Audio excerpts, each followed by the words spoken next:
With submission, faith, and patience, you conveyed the noble message, brought us light through your guidance. Peace be upon you, my beloved. Ya Habibi, Ya Muhammad, Ya Nabi, salam alayka. Ya Rasul, salam alayka. يا حبيب سلام عليك صلوات الله عليك يا نبي سلام عليك يا رسول. Sur lesquels je voudrais attirer votre attention. Il y en a un qui est en vente ici. À combien, Karim? 2 €, c'est ça? Alors 2 €, c'est un livre qui reprend en fait tous les faux hadiths qui ont été utilisés à propos de la femme musulmane, les hadiths forgés. C'est un livre qui est fait d'une façon très sensible et très intelligente. C'est une femme qui l'a écrit. Il a été préfacé, une femme instruite bien entendu en religion. Il a été préfacé entre autres par Tarek Ramadan et puis par, tu m'as dit, Cheikh et donc, c'est un livre. Alors, quand je dis que c'est un livre qui était sensible et intelligent, donc c'est que c'est un livre qui reprend aussi des faux hadiths, mais qui ont été forgés dans de bonnes intentions, en fait. Hein, donc, pas seulement juste des choses. Il y a même des hadiths qui sont favorables à la femme, mais qui ne sont pas des hadiths authentiques. Voilà. Et donc, c'est vraiment très intéressant. Il est très, très bien fait. Ici, c'est un excellent livre aussi de Haytham Al-Hayat. Alors qui est le... Attendez, hein, c'est un monsieur de Syrie, c'est un médecin syrien voilà, qui a aussi une formation religieuse solide et qui aussi parle de la condition de la femme musulmane et remet aussi les pendules à l'heure pour pas mal de choses. Et donc je vous les conseille tous les deux très fortement. Voilà. Et puis d'abord, donc que la paix de Dieu soit sur vous, je le redis, que Dieu bénisse notre prophète Mohammed, sa famille, ses compagnons, nos pieux prédécesseurs, ainsi que tous les prophètes qui l'ont précédé, et puis toutes ces femmes qui ont compté dans notre monde, dans notre belle religion, qu'ils permettent à chacune et à chacun de repartir enrichi en questionnement, en remise en question sur une autre chose qui aura pu être dite aujourd'hui. Et puis que Dieu me permette aussi que mon propos soit clair, qu'il débarrasse ma langue de toute ambiguïté, comme il a demandé un jour Moïse avant d'aller voir Firoun, et puis qu'on comprenne ce que je dis. Alors, je voulais dire quelques mots sur mon parcours, parce que la plupart des gens ne le connaissent pas, et puis se demandent pourquoi je suis ici devant vous en train de vous parler. Alors, donc je m'appelle Dominique Théwissen.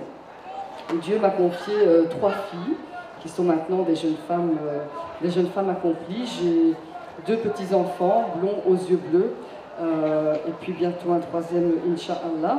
Alors, je suis une Européenne de Belgique. Je me définis comme ça parce que mes grands-parents partagent 5 nationalités différentes d'Europe. Voilà. Mais j'ai grandi dans cette culture particulière, qui est la culture de Belgique. J'ai reçu une éducation athée, mais une instruction religieuse chrétienne, protestante, qui a semé dans mon cœur, quand j'étais petite fille, les graines de la foi. Alors j'ai commencé ma vie professionnelle dans le domaine administratif, sans diplôme, j'avais même pas le bac à l'époque. Et puis à l'âge de 36 ans, j'ai repris des études, tout en travaillant, en élevant mes enfants. Et puis en 7 années environ, j'ai obtenu entre autres mon bac et puis différents diplômes qui m'ont permis de devenir psychothérapeute. Alors en 2006, j'exerce la psychothérapie depuis 2-3 ans et puis je découvre l'islam. Et puis l'islam, je n'en connais absolument rien à l'époque. Je ne sais même pas ce que c'est la viande halal, pour vous dire, c'est incroyable. J'ai bien quelques musulmans que je croise, mais bon, moi comme j'étais une personne très très tolérante, j'ai toujours fait attention de respecter les droits des uns et des autres, mais bon voilà, ça ne s'est jamais présenté. Et puis en découvrant l'islam, je m'intéresse beaucoup, je suis quelqu'un de très curieux, et puis ma foi d'enfant se réveille, et je réalise finalement que l'islam c'est la continuité naturelle du message divin et pas une religion étrange et exotique. Et puis là, je ne peux pas faire autrement. En mars 2007, je me convertis. Alors j'attends pour me convertir d'être sûr que, voilà, quelque part, depuis déjà quelques mois, je me dis que non, il n'y aura pas de marche arrière, mais vraiment, alors ce que j'ai appris moi quand j'étais petite, chez les protestants, en tout cas ceux que j'ai fréquentés, c'est qu'avec Dieu, on ne fait pas semblant. Et donc, je ne pouvais pas faire semblant, c'était inimaginable pour moi de faire semblant. Et donc, je me convertis, et très vite, j'ai commencé à être sollicitée pour des consultations par des personnes de la communauté musulmane de Belgique, et puis quelques mois plus tard pour des conférences. Alors, il y avait une grande demande, un grand vide peut-être à combler, en tout cas un grand besoin. Et puis, j'ai pris conscience des difficultés et des réalités quotidiennes de la communauté musulmane aussi, et puis du besoin impératif que ressentaient certaines personnes d'être aidées par des personnes, par des professionnels qui partageaient leur référentiel de valeurs. En tant que psychothérapeute, alors je vis en Belgique, à Charleroi, qui est une ville de province, on va dire, 60-70 km au sud de Bruxelles. Et donc là-bas, je me sentais un petit peu seule. En tant que psychothérapeute musulmane, j'avais l'impression qu'avec moi, j'ai commencé à chercher en Belgique. Et effectivement, il n'y avait pas grand monde encore à l'époque. Mais en tout cas, je me suis fait aider par une sœur et une association belge, l'association belge des professionnels musulmans, ABPM.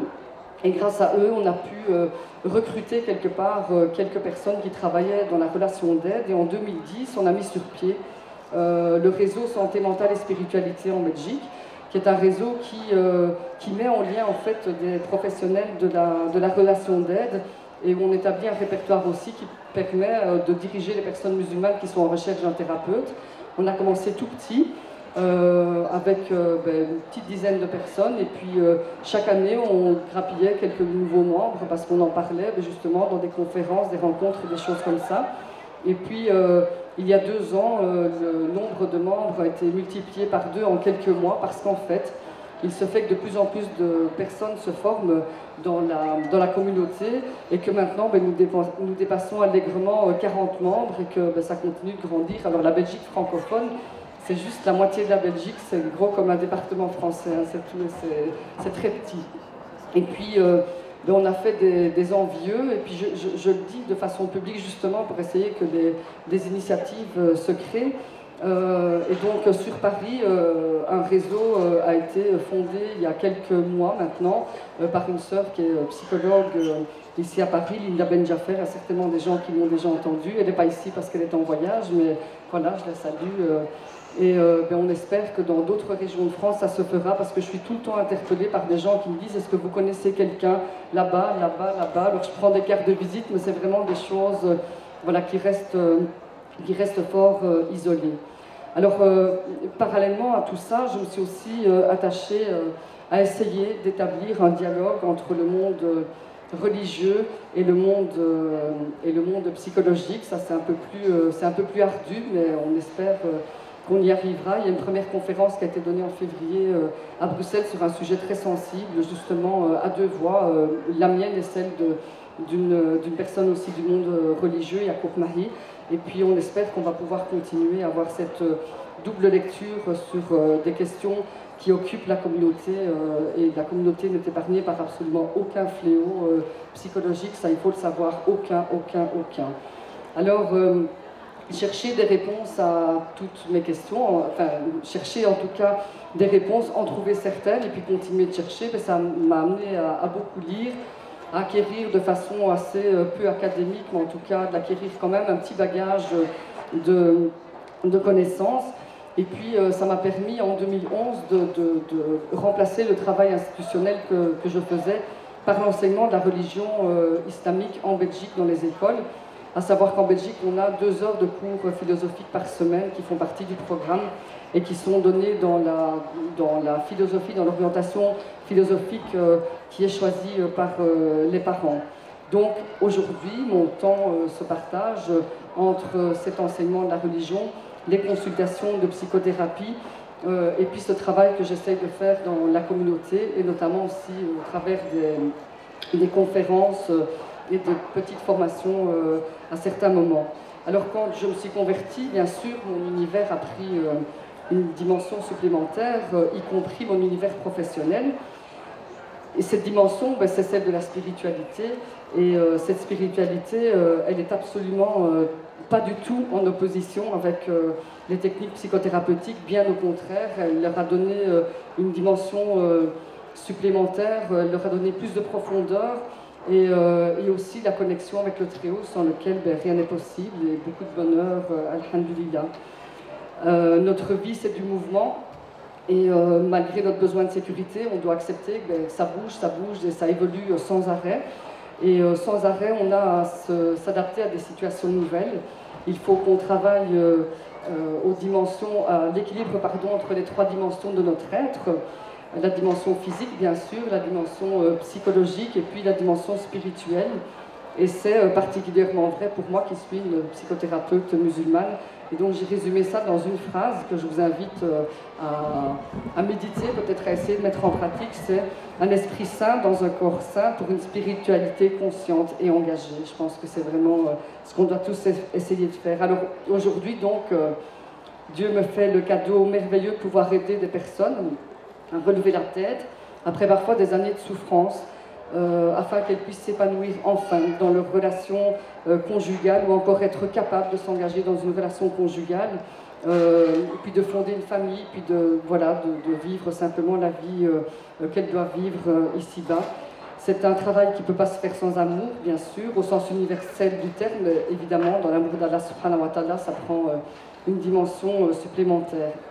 Alors la plupart du temps, quand je m'exprime en conférence, ben, je m'exprime sur des sujets qui touchent au domaine de la psychothérapie, de l'éducation, de la vie de couple ou de la vie familiale. Et puis, de temps en temps, ben, je commence à aussi m'exprimer sur des sujets un tout petit peu plus spirituels. Puis ici, vous verrez que c'est un peu en lien entre les deux. Ça l'est toujours d'ailleurs. Et donc c'est de cette place que je vais vous parler aujourd'hui, de la femme entre droit et responsabilité.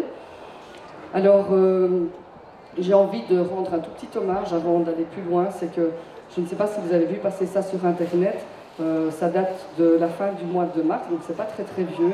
Il y a une femme particulière qui s'est éteinte, qui est une dame qui était la convertie la plus âgée du monde. Ça a été vérifié, paraît-il, auprès des autorités de la Mecque. C'était une dame qui s'est convertie, une Française qui avait 91 ans. Vous voyez, je me mets à la sauce française en plus. Qui avait 91 ans quand elle s'est convertie, puis elle s'est éteinte 3 ans après, 94 ans. Donc voilà, on n'a jamais désespéré. Elle avait pris le nom de Nour, et puis je vous demande de faire des invocations pour elle, et puis voilà.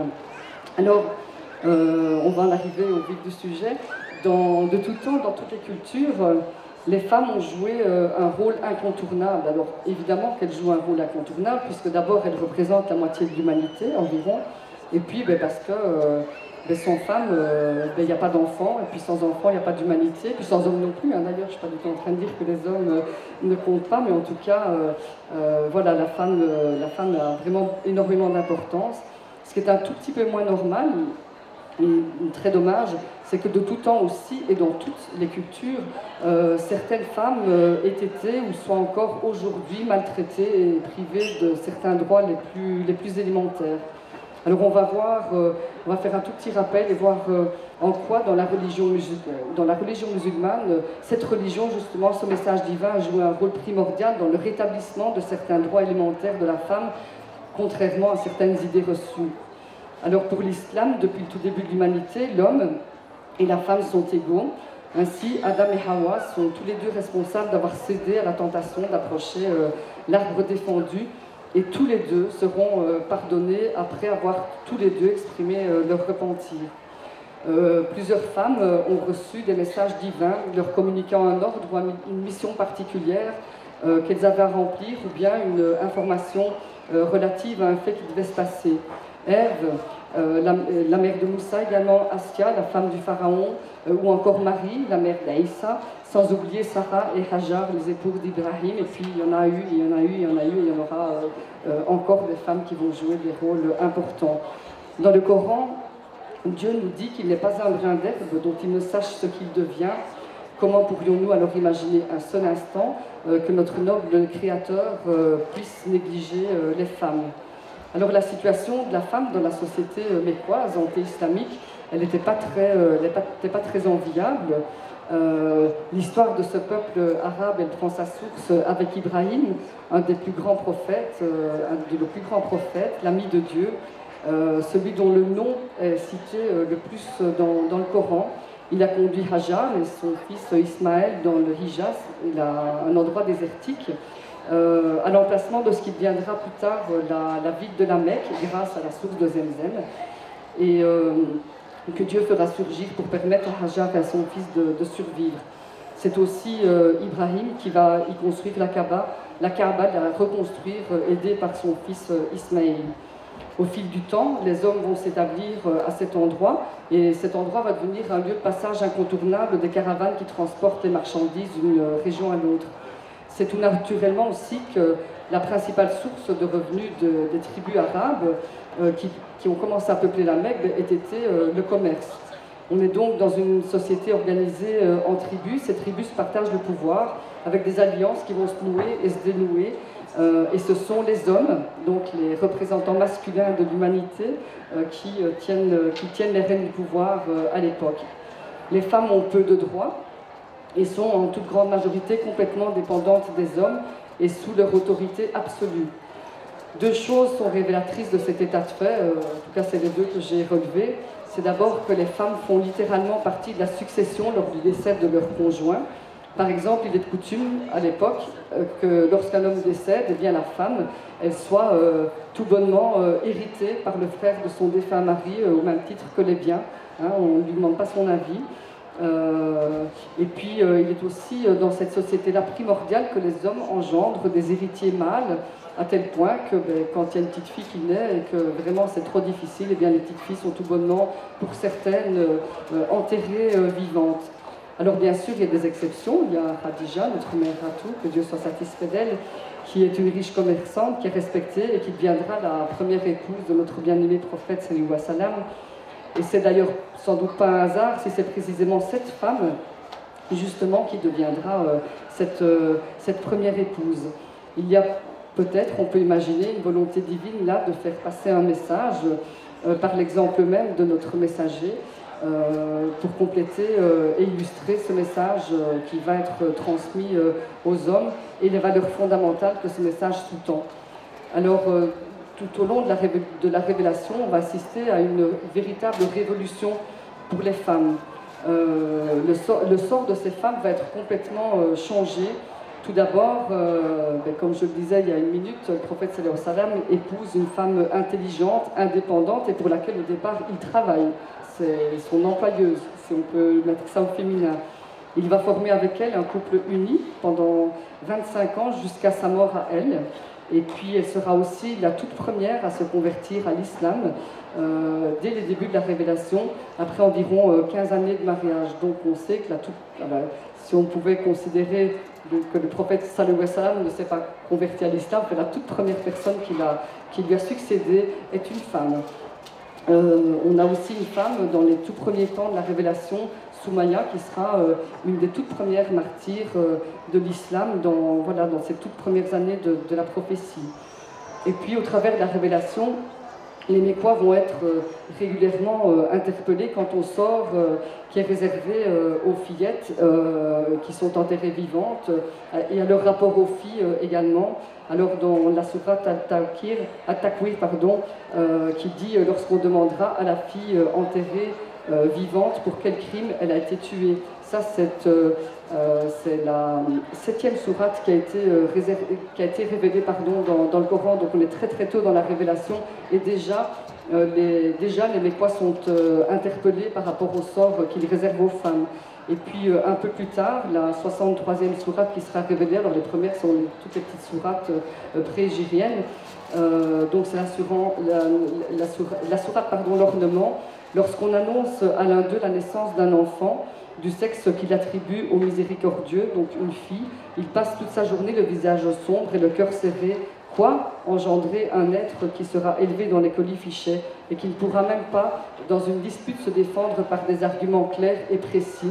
Et donc voilà, une fois de plus, les hommes sont interpellés par rapport à la considération qu'ils donnent au fait d'engendrer des filles. Et puis encore un peu plus tard, dans la sourate An-Nahl, les abeilles, et lorsqu'on annonce à l'un d'entre eux la naissance d'une fille, son visage s'assombrit et il arrive à peine à contenir sa colère. Et il se dérobe du regard des gens, le cœur meurtri par cette nouvelle, se demandant s'il va conserver cet enfant malgré le déshonneur ou s'il va l'ensevelir dans la poussière. Quel odieux jugement! Donc voilà, et on pourrait en trouver encore et encore. C'est juste les trois sur lesquels j'avais envie d'attirer l'attention dans cette intervention. On sait aussi que aucun des fils que Mohammed a engendrés ne survivra au-delà de la petite enfance et que par contre, les 4 filles qu'il aura eues avec Khadija atteindront l'âge adulte et connaîtront l'islam. Le prophète sallallahu alayhi wa sallam recommandera de traiter les enfants avec bonté et douceur, de traiter les garçons et les filles sur pied d'égalité. Il promettra aussi le paradis à celui qui élève, on m'a corrigé l'autre jour, c'était 4, 3, 2, puis même une fille. Moi j'étais partie de 3 à 2, on m'a dit non, c'était 4, 3, 2 et puis une fille. Celui qui élève la fille, qui lui donne de l'instruction, eh bien le paradis lui est offert. Alors, dans son dernier sermon aussi, le prophète sallallahu alayhi wa sallam va interpeller les croyants par rapport à la condition des femmes. Et il va dire, c'est toute une partie de son dernier sermon, et il va dire ceci: aux gens, vos femmes ont un droit sur vous, et vous avez aussi un droit sur elles. Traitez les femmes avec douceur, elles sont vos partenaires et vos soutiens engagés. Vous les avez prises comme un dépôt de Dieu, et leur plaisir vous est licite par une permission de Dieu. Soyez donc pieux en ce qui concerne les femmes et veillez à leur vouloir du bien. Ai-je fait parvenir le message, ô Dieu, sois témoin. Et donc on voit que finalement, si on regarde et puis tout le comportement du prophète sallallahu alayhi wa sallam, les droits de la femme, ils sont là, ils sont présents. On va voir un petit peu plus en détail. Les règles sur l'héritage aussi vont révolutionner la position des femmes. Les critiques qui sont émises par certains détracteurs de l'islam reprochent que les femmes héritent moins que les hommes, alors qu'en fait c'est tout le contraire dans beaucoup de cas, enfin c'est tout le contraire dans la majorité des cas. D'abord, l'islam donne à la femme un statut d'héritière, alors que jusque-là elle faisait partie de l'héritage. Ensuite, il y a plusieurs cas où la femme hérite plus que l'homme, et dans les cas où elle hérite moins que l'homme, elle est censée de toute façon être prise en charge par les hommes qui l'entourent. Et donc, au bout du compte, la femme, en principe, si l'islam est respecté sur toute la ligne, en principe, la femme, elle est tout le temps gagnante dans ces cas-là.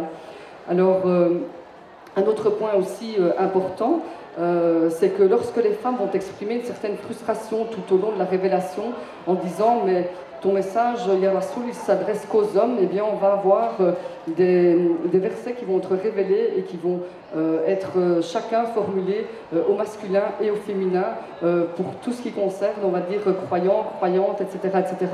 Et donc, voilà, pour bien montrer que non, il n'est pas question que le masculin qui est utilisé dans la révélation est un masculin majestatif qui juste s'adresse à tout le monde et pas du tout pour dire que c'est uniquement les femmes. Et donc la révélation même va rassurer les femmes quant au fait qu'elles sont bien concernées au même titre que les hommes, à égalité avec eux. Alors l'Hégire aussi va participer au changement des mentalités. À l'époque du prophète sallallahu alayhi wa sallam, il y a une énorme différence entre les femmes de la Mecque et les femmes de Médine. On sait que les femmes de la Mecque sont plutôt soumises à leurs maris, sont plutôt des femmes assez réservées et ne leur tiennent pas tête habituellement, alors qu'à Médine, les femmes sont plus présentes socialement. Et à leur contact, quand les Mécoises vont arriver à Médine, eh bien, les Mécoises vont commencer à s'affirmer à leur tour. Et puis certains compagnons vont s'en offusquer et s'adresser au prophète sallallahu alayhi wa sallam qui va leur dire écoutez, il faut vous adapter. Il ne va pas leur dire non, il faut que vos femmes continuent à se taire. Non, il va dire vous vous adaptez, c'est comme ça. Puis on sait très bien qu'il avait son épouse Aïcha, que Dieu l'agrée, qui avait un caractère assez explosif et tempétueux. Alors, cet exemple prophétique, on l'a tout au long de sa vie, il va être un exemple. Aïcha disait de lui qu'il était un Coran qui marche, et puis, donc, c'est-à-dire, il était le Coran en action, l'illustration de ce message qu'Allah subhanahu wa ta'ala nous faisait parvenir. Les hadiths décrivent aussi le prophète sallallahu alayhi wa sallam comme un père ou un grand-père aimant et affectueux avec les enfants. Il les laisse grimper sur son dos même pendant la prière. Il est sensible, il va pleurer la mort de chacun de ses fils, il va pleurer la mort de sa chère épouse, il va pleurer la mort de son oncle Abu Talib, il va avoir des moments où il va invoquer Allah subhanahu wa ta'ala, notamment à Taïf, où il va avoir cette merveilleuse invocation, où il va dire à Allah, je comprends pas, je souffre, si tu en as décrété ainsi pour moi, ben voilà, je l'accepte, mais en tout cas, je souffre. Donc il exprimera sa sensibilité sans aucun problème. Il va être attentif aux besoins les plus divers de ses épouses. On a ce fameux hadith où il laisse Aïcha se repaître d'un spectacle jusqu'au moment où elle souhaite rentrer dans la maison. En tout cas, il ne va pas lui intimer l'ordre de rentrer. On sait qu'il est patient et sage, qu'il va se retirer à un moment pendant presque un mois, alors qu'il vit un désaccord avec ses épouses. Et il va aussi... il a aussi donc laissé le choix à un moment à ses épouses de rester mariées avec lui, de choisir la vie avec lui dans la pauvreté, ou si elles veulent de reprendre leur liberté pour avoir plus de confort. Et donc on voit finalement que la femme, elle n'est pas du tout traitée comme un objet, qu'elle a son libre arbitre, elle a son mot à dire par rapport à ce qui lui arrive. Même les épouses du prophète sallallahu alayhi wa sallam le sont par choix, et elles n'ont pas été juste désignées comme des objets. Il va aussi reconnaître le savoir des femmes, leur science, et il dira allez chercher le savoir auprès de cette rouquine, et puis cette rouquine c'est Aïcha, donc il va envoyer les gens auprès d'elle pour recevoir de l'instruction. Alors on peut se demander, quand on entend tout ça, qu'est-ce qui pousse les hommes à se comporter en despote avec les femmes au travers des époques, hein, parce que voilà, on dit chasser le naturel, il revient au galop. Et puis moi je me dis qu'il y a sans doute quelque chose qui est de l'ordre de la peur, du manque de confiance en ses ressources, peut-être aussi d'ignorance qui va pousser certains à vouloir être dans la domination, en sachant qu'un homme qui veut s'imposer par la force est un homme qui est dans le pouvoir, qui est sans doute une personne peu sûre de ses ressources, effrayée peut-être par un être qui lui échappe. Alors il cherche à soumettre cet être à lui, et il va dépenser une énergie incroyable pour cela. Et puis c'est une situation qui va engendrer effectivement violence, injustice et frustration pour l'un et pour l'autre, parce que c'est pas quelque chose qui grandit un homme d'être là-dedans. Par contre, un homme qui a des ressources bien ancrées au fond de son cœur, ce que devrait être pour le croyant la foi et les valeurs de l'islam, ce sont vraiment des ressources qui devraient être bien ancrées dans notre cœur, qui prend la peine de connaître cet être qui est face à lui, qui est la femme, qui va tenir compte de ses particularités, et ça j'en parle beaucoup dans toutes les conférences sur la vie de couple, etc., qui va tenir compte de ces différences sans se sentir remis en cause. Eh bien c'est quelqu'un qui va être pas dans le pouvoir, qui va être tout simplement connecté avec sa puissance. Et c'est une situation qui ne va pas lui coûter beaucoup d'énergie, qui va lui apporter énormément de satisfaction, et puis ça va engendrer la sérénité, une attitude juste, et son épanouissement, et puis forcément l'épanouissement des gens qui vont être autour de lui, et notamment l'épanouissement de son épouse par la même occasion. Un aspect important de la révélation va concerner aussi les rapports hommes-femmes et les prescriptions qui concernent la pudeur. Alors le frère Monsef en a parlé juste avant dans les questions qu'on lui a posées. Alors d'abord les injonctions, il faut quand même savoir, je ne sais pas s'il l'a rappelé, je suis arrivée juste à la fin, les injonctions commencent au masculin dans la révélation. C'est-à-dire qu'on demande d'abord aux messieurs de baisser leur regard. Parce que, on sait depuis, on explique pourquoi psychologiquement, l'homme, la mise en route du désir de l'homme passe énormément par le regard. Et donc, c'est d'abord à l'homme qu'on demande de baisser le regard en fonction de sa nature à lui, parce qu'on sait, on sait que tous les dégâts qui sont provoqués notamment par la pornographie, eh bien, viennent et attrapent les hommes en très très grande majorité, justement par le regard. Alors, ensuite seulement, on parle de la tenue vestimentaire, et notamment de la tenue vestimentaire de la femme. Alors, loin d'abaisser la femme au rang d'objet de convoitise qu'il faut cacher, il s'agit avant tout de rendre à la femme sa dignité. Hein, on n'est pas de la marchandise qui est exposée, hein, on se couvre le corps de façon pudique et peut-être de façon colorée, comme l'a rappelé notre frère tout à l'heure. Et là aussi, il est tenu compte de la nature particulière des uns et des autres, donc la nature particulière de l'homme, et à qui on va demander effectivement donc, de baisser le regard le premier. Alors les hommes et les femmes ont l'injonction tous les deux de se vêtir de façon pudique afin de garantir qu'ils puissent se fréquenter dans la sphère publique d'une façon qui n'engendre pas de problème, en tout cas le moins possible. Alors l'homme et la femme sont différents et complémentaires, c'est ce que nous enseigne l'islam, l'exemple prophétique, et puis c'est ce qu'on découvre, redécouvre, en tout cas on arrive peut-être mieux à conceptualiser aujourd'hui, et c'est quelque chose qui est présent depuis la nuit des temps.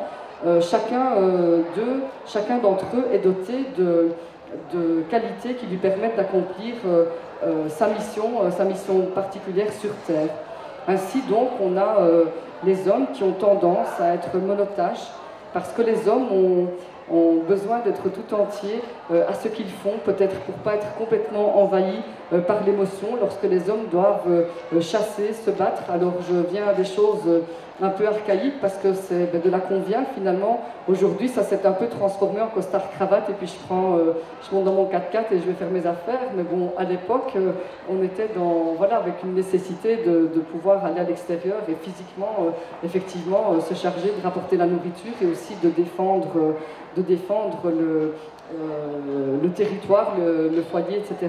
Alors que la femme, eh bien, comme c'est elle qui reste dans le foyer pendant que l'homme fait ça, elle est plus dans l'intériorité, pas par archaïsme dans la manière de voir les rôles hommes-femmes, mais tout simplement parce que jusqu'à présent, c'est les femmes qui portent les enfants, et que pendant qu'elles portent les enfants, elles ont besoin d'être tout entières à ça, et puis qu'il y a le temps de l'allaitement, etc. Et que c'est une réalité, et quand son mari n'est pas là, il faut qu'elle soit capable de mener toutes les choses de front. Donc les femmes, elles ont cette capacité à faire plein de choses en même temps. Les hommes ont tendance à être plus réservés émotionnellement, comme je le citais dans l'exemple ci-dessus, peut-être mettre plus facilement ses émotions de côté quand ça s'avère nécessaire. La femme est peut-être un petit peu plus expansive, en tout cas elle a tendance à l'être sur ce plan. Elle crée du lien, la femme, elle crée du lien dans la famille, elle crée du lien autour de la famille, c'est souvent par la femme que ça passe, parce qu'elle est de cette nature-là. L'homme est plus dans l'action, la femme elle est plus dans les mots, l'homme est plus dans le moment présent, et la femme elle va être plus dans le lien avec l'histoire passée et présente. Alors pour vivre ensemble, nous devons nous apprivoiser, découvrir nos caractéristiques respectives, mais surtout nous respecter dans ces différences qui sont une richesse. Et c'est cela que le prophète sallallahu alayhi wa sallam nous a enseigné, et c'est en cela qu'il n'a jamais ressenti, sans doute, le besoin de se comporter en dominateur avec ses épouses. Il était naturellement fin psychologue, il pratiquait la communication non violente, hein, ce sont toutes des choses qu'on découvre ou redécouvre aujourd'hui.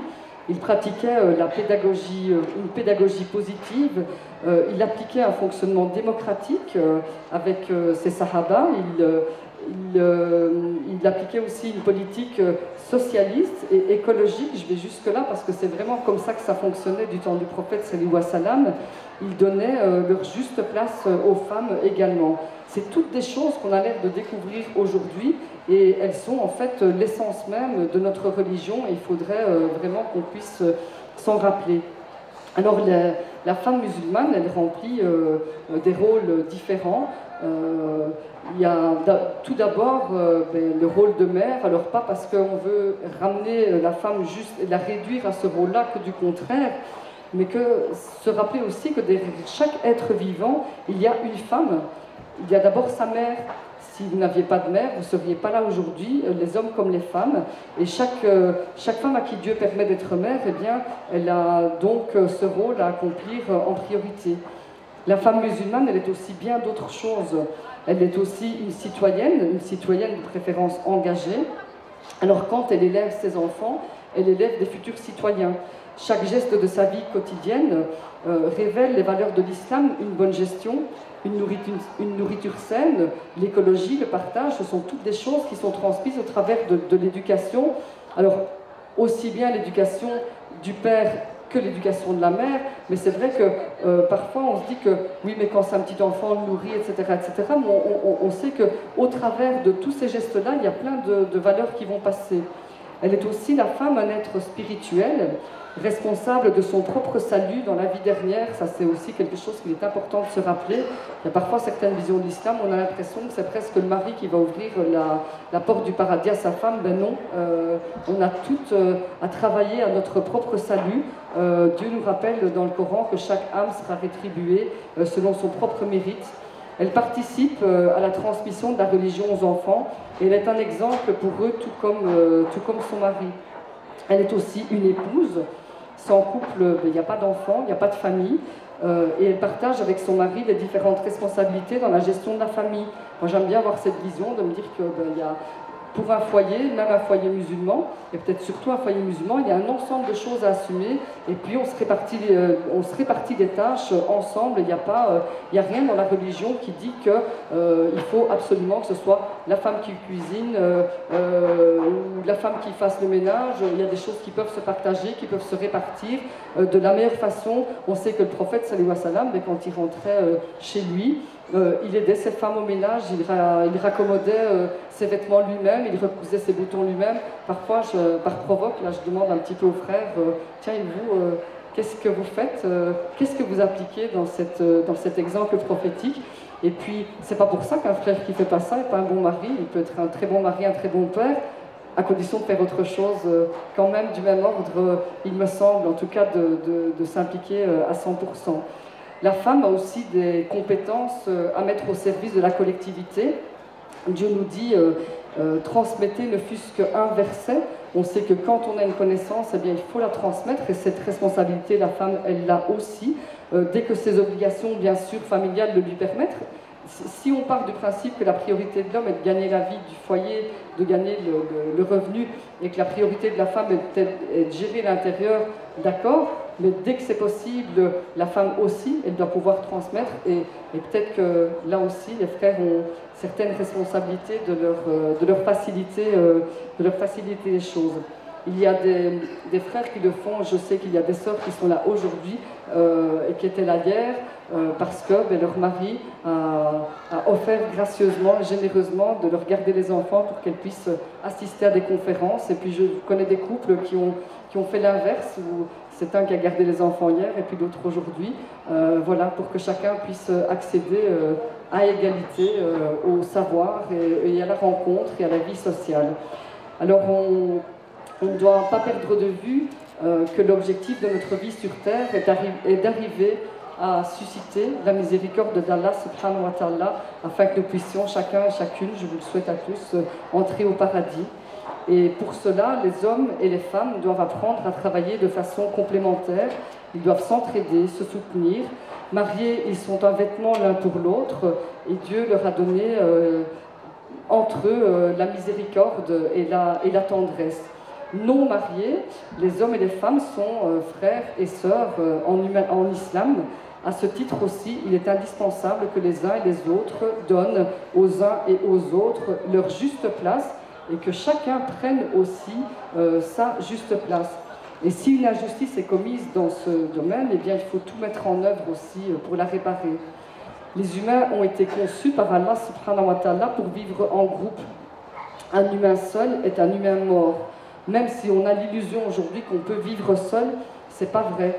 Si vous vivez seul dans votre appartement et que vous allumez la télévision, eh bien, le fait même que vous ayez de l'électricité, vous allumez votre télévision, eh bien, ça présuppose que quelque part, il y a des humains qui travaillent à vous fournir l'électricité qui vous permet de faire fonctionner votre poste de télévision. Et ça suppose aussi que, quelque part, il y a d'autres humains qui ont travaillé pour que ce poste de télévision soit fabriqué. Et puis d'autres humains encore qui travaillent pour que vous puissiez regarder certains programmes, etc., etc. Dans ce simple exemple banal de la vie quotidienne, nous ne sommes jamais seuls et nous ne vivons pas seuls, c'est impossible. Donc, nous devons apprendre, réapprendre à travailler ensemble et faire le tri entre ce qui relève de la culture, ce qui relève de la religion, ce qui relève de compréhension erronée de la religion et ce qui fait peut-être la vie, l'objet d'avis juridiques différents. C'est une réalité, c'est sûr et certain, c'est pas toujours facile de faire le tri, mais en tout cas, il faut avoir en tête l'objectif et se dire que l'objectif, c'est de travailler ensemble à l'amélioration du monde. Nous avons aussi une grande responsabilité à ce niveau envers les gens qui s'approchent de l'islam. Il y a des gens qui s'intéressent à l'islam et qui hésitent à cause de ces choses mal comprises qui sont véhiculées, notamment à propos des femmes et du statut des femmes. J'ai régulièrement l'expérience de cela quand je réponds à certaines questions. De la part de gens qui approchent l'islam, on en voit de plus en plus parce que je suis convertie, parce que voilà, je suis psychothérapeute, j'ai un métier public, etc. Donc finalement, on commence à m'envoyer beaucoup de gens. Et puis moi j'ai des personnes qui ont envie de se convertir, mais qui me disent oui, mais est-ce que c'est vrai que les hommes, ils ont le droit de frapper leurs femmes? Hein, donc il faut apporter une réponse, parce que souvent le fameux verset, là, il est traduit comme ça, avec le verbe frapper, ou le verbe corriger, et puis il y a tout un regard, alors c'est vrai que c'est un peu dommage, parce que si on avait l'habitude d'expliquer que c'est un verset qui est à remettre dans tout le contexte et qu'on sait que le prophète sallallahu alayhi wa sallam n'a jamais levé la main sur aucune de ses épouses, on se rend compte que là on est peut-être juste avec quelque chose qui est de l'ordre de la traduction du sens et que effectivement il est écrit nulle part que Dieu n'a pas dit aux hommes frappe ta femme pour qu'elle soit sage, même si certains proverbes arabes un peu ironiques dans l'humour prétendent cela. Et ça, c'est vrai que c'est un gros problème. Alors on doit aussi apporter une grande attention à nos mosquées et à la place qui y est faite ou qui n'y est pas faite pour les femmes. Le plus souvent, cette place, elle est prévue par des hommes aussi. Hein. Alors c'est vrai que c'est aussi une chose sur laquelle il faut commencer ou continuer en tout cas à se pencher, parce que je sais que dans certains cas ça se fait. Que dire alors aussi d'une femme fraîchement convertie? Ça m'est arrivé, qui revient déçue de sa première visite ou tentative de visite dans une mosquée. Et là, on a une énorme responsabilité par rapport à tout ça. L'enrichissement d'être humain, c'est l'enrichissement de sa rencontre avec l'autre différent. Et l'autre différent a toujours quelque chose à m'apprendre. L'autre homme a toujours quelque chose à m'apprendre à moi en tant que femme, et l'autre femme a toujours quelque chose à vous apprendre en tant qu'homme, parce que nous avons ces sensibilités différentes et qu'elles sont complémentaires et qu'il faut absolument, dans un cadre bien sûr qui respecte la pudeur et certains préceptes islamiques, mais que nous apprenions et réapprenions à travailler ensemble. Alors, comme on l'a dit dans le titre de l'intervention, la femme est un être de droit. Effectivement, on l'a démontré à loisir.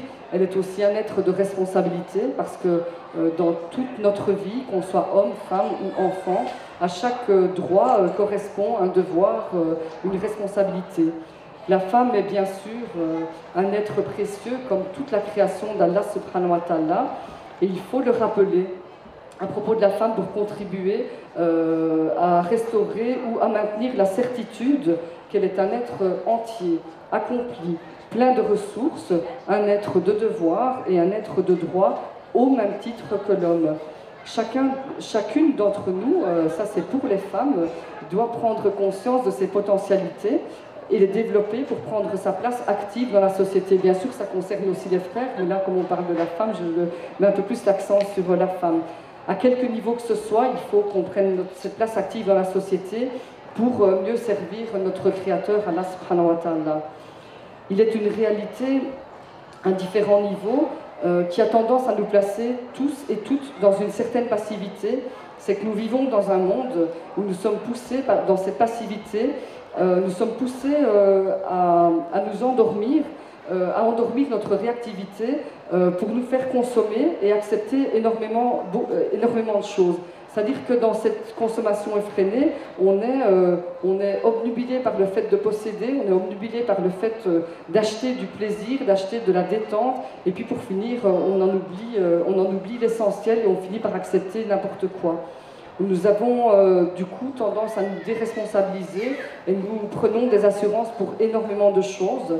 Et bien souvent, on se dit que tout ce qui nous arrive, c'est la faute de l'autre, alors que tout au long du Coran, on nous rappelle que nous sommes responsables, nous serons tous et toutes un jour devant Allah subhanahu wa ta'ala à répondre de tous les actes que nous aurons posés et aussi de tous les actes que nous n'aurons pas posés, que nous aurons dû poser. Et donc c'est vraiment important qu'on puisse se réveiller par rapport à ça, les hommes et les femmes. On sait aussi que toute situation injuste et arbitraire génère un certain bénéfice secondaire.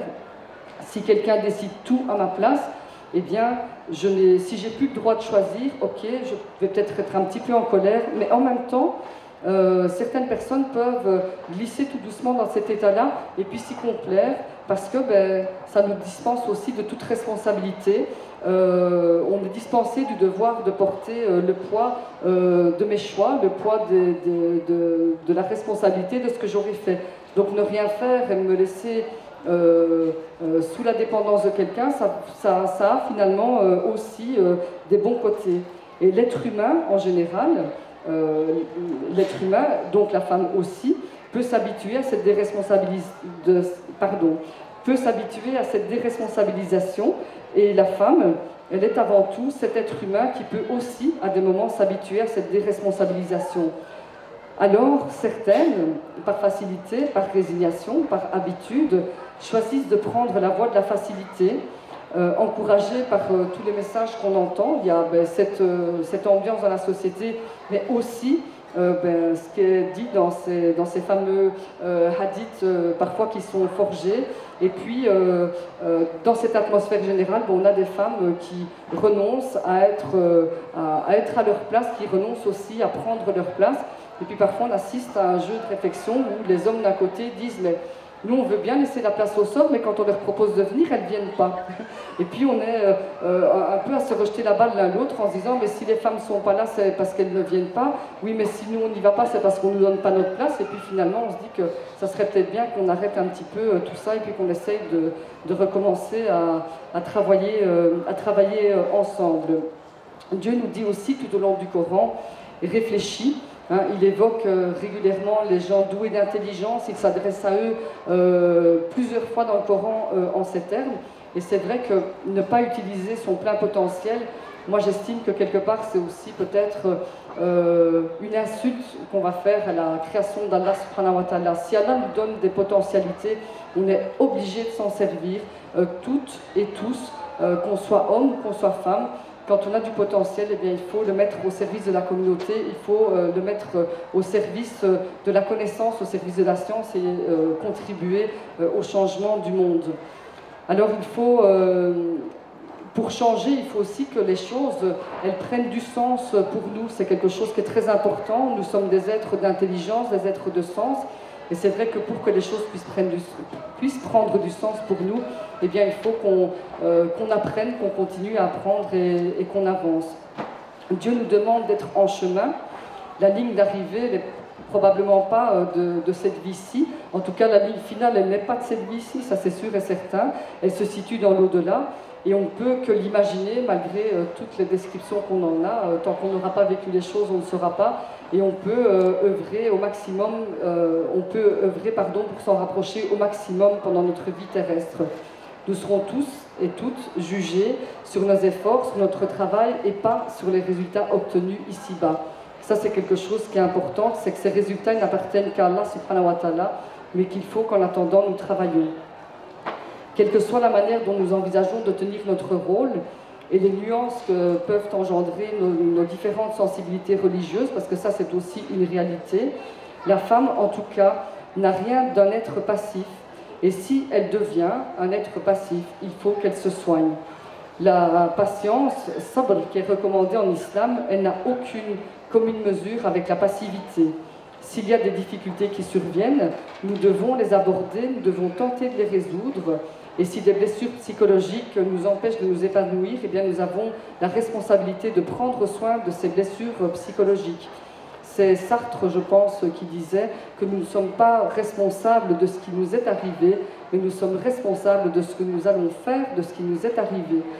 Et à un moment, nous sommes obligés, toutes et toutes, de reprendre nos responsabilités, parce que personne ne le fera à notre place, parce que, encore une fois, au jour du jugement dernier, nous serons seuls devant Dieu, et ici aussi, nous sommes seuls à devoir œuvrer ensemble, en lien, mais individuellement, nous sommes seuls à devoir œuvrer pour notre vie future et pour accomplir notre mission sur Terre. Alors, en guise de conclusion, je vais vous dire d'abord que ce n'est pas facile, mais que c'est possible, grâce à Allah subhanahu wa ta'ala, et à force de travail. Il ne faut pas l'oublier, si on s'assied et qu'on ne fait rien, il n'y a rien qui peut changer, il n'y a rien qui peut bouger. À force de travail, à force d'obstination, en commençant ou en recommençant à penser, à réfléchir par nous-mêmes, à réfléchir pour nous-mêmes, chacune et chacun. Alors j'ai envie de partager avec vous cette petite prière, qui est une prière qui a été adoptée par les personnes qui œuvrent auprès des personnes alcoolodépendantes. C'est une prière qui est prononcée au début des réunions des alcooliques anonymes et que, je vous rassure, je ne fais pas partie de ce mouvement. J'en ai pris connaissance un jour, il y a des années, et puis je ne l'ai jamais oubliée et je vous propose de la partager. C'est celle-ci. C'est mon Dieu, donne-moi la force de changer les choses que je peux changer. Donne-moi la sagesse, la sérénité, d'accepter les choses que je ne peux changer et la sagesse d'en connaître la différence. Voilà, donc la force pour changer, la sérénité pour accepter ce qu'on ne peut pas changer et puis de la sagesse pour faire la différence entre ce qui est possible de changer et ce qui n'est pas possible de changer.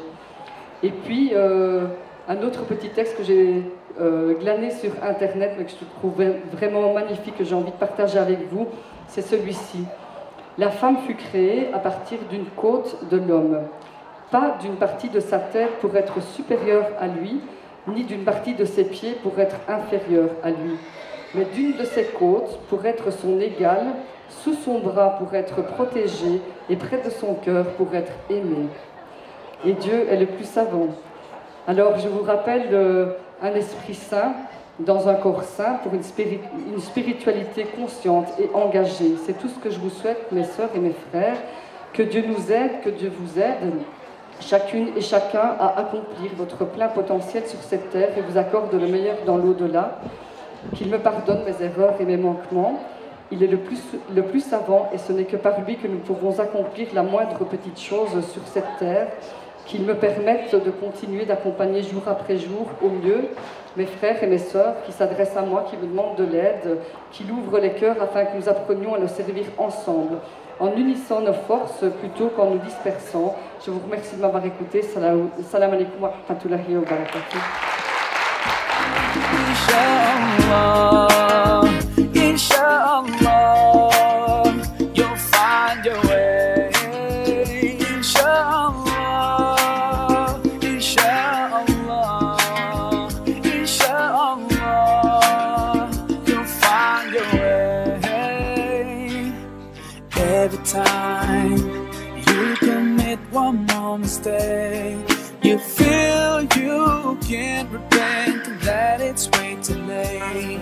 You're so confused, wrong decisions you have made haunt your mind and your heart is full of shame. But don't despair and never lose hope, 'cause Allah